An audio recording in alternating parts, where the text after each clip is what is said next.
అండి. ఈరోజు మన ఛానల్లో నేను మీకు ఒక రెసిపీ చూపించాలనుకుంటున్నాను. ఎవ్రీ టైం దోస పిండి మిగిలిపోతే నెక్స్ట్ డే మళ్ళీ దోశలు వేసుకోకుండా ఈ విధంగా మీరు నాలాగా చేసి చూడండి. చాలా టేస్టీగా ఉంటాయి అండ్ మీకు బాగా నచ్చుతుంది. ఇలా చేయడం వల్ల పిల్లలు కూడా చాలా ఇష్టంగా తింటారు. అది ఎలా చేయాలో వీడియోలో చూద్దాం.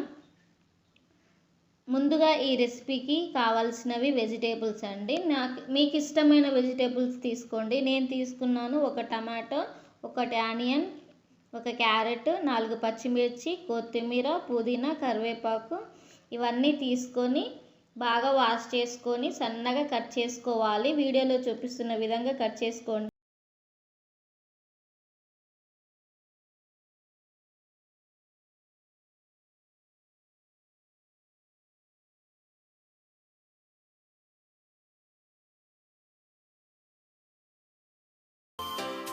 మనం ఇప్పుడు మిగిలిన దోశ పిండి బ్యాటర్ని తీసుకొని అందులో ఈ కట్ చేసిన క్యారెట్, ఆనియన్, పచ్చిమిర్చి, కొత్తిమీర, పుదీనా, కరివేపాకు, టమాటో ఇవన్నీ వేసి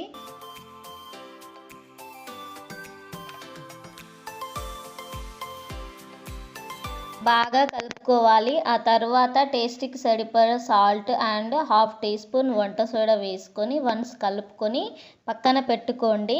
ఇప్పుడు స్టవ్ పైన ఒక పెనం పెట్టుకొని పెనం వేడెక్కిన తర్వాత 2 డ్రాప్ ఆయిల్ వేసి ఆనియన్తో స్ప్రెడ్ చేసుకోండి.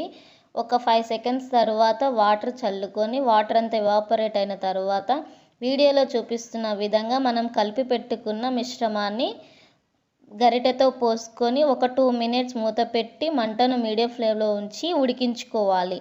ఆఫ్టర్ 2 మినిట్స్ మూత తీసి ఒక స్పూన్ ఆయిల్ వేసి రెండో వైపు ఫ్లిప్ చేసి మూత పెట్టుకొని ఒక 10 సెకండ్స్ ఉడకనివ్వాలి. తర్వాత సర్వ్ చేసుకుంటే ఎంతో టేస్టీ అయిన ఎమ్మి ఉత్తప్పం రెడీ.